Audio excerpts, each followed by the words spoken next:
Eric Garcia is the professor of foam. He is joining us from I get hung up on this. RetroFoam of Michigan. I need to practice a little more. Okay, talk about a brief overview on the different types of insulation. Yeah, so I generally break it down as a good, better, best, where you have a fiberglass, a cellulose, which are more traditional types of insulation, and then you have your foam products. Okay. So again, usually breaks down good, better, best. I'm thinking about foam. I keep thinking of that stuff that you spray and it puffs up and it gets really hard, but that's not what you're talking about, right? Well, so that is one form of foam insulation, spray foam, where yes, you see the videos online where yes, you spray it and it grows to 100 to 1 expansion. So yes, that's used in attics, crawl spaces, things like that. Okay, all right, but that's not really what we're talking about today. We're talking about a building envelope. Yes. And an air seal.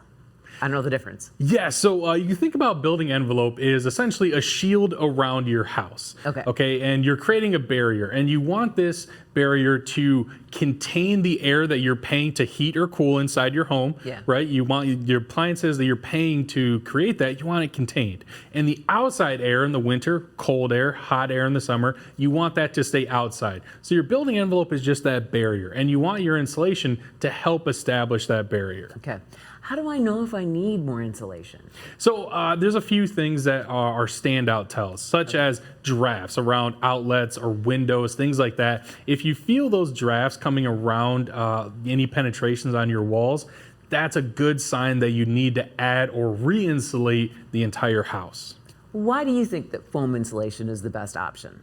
Well, the big thing is we talked about building envelope, right? And it's so important to have that in place, as well as an insulation material that can stop heat transfer. So contain that hot air in the wintertime, keep hot air out in the summer, as well as keeping your cool air in.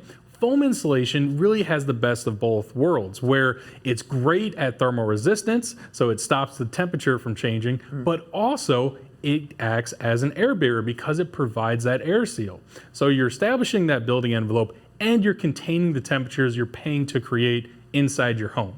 So you're enhancing your energy efficiency, you're saving money on bills and all the things, and your environment's going to be more comfortable because that's the whole point, is to keep the desirable temperatures inside and the undesirable temperatures outside, right? Absolutely. And like I said, foam has the best of both worlds, doing all of those things at once. So that's why we always say foam is the way to go.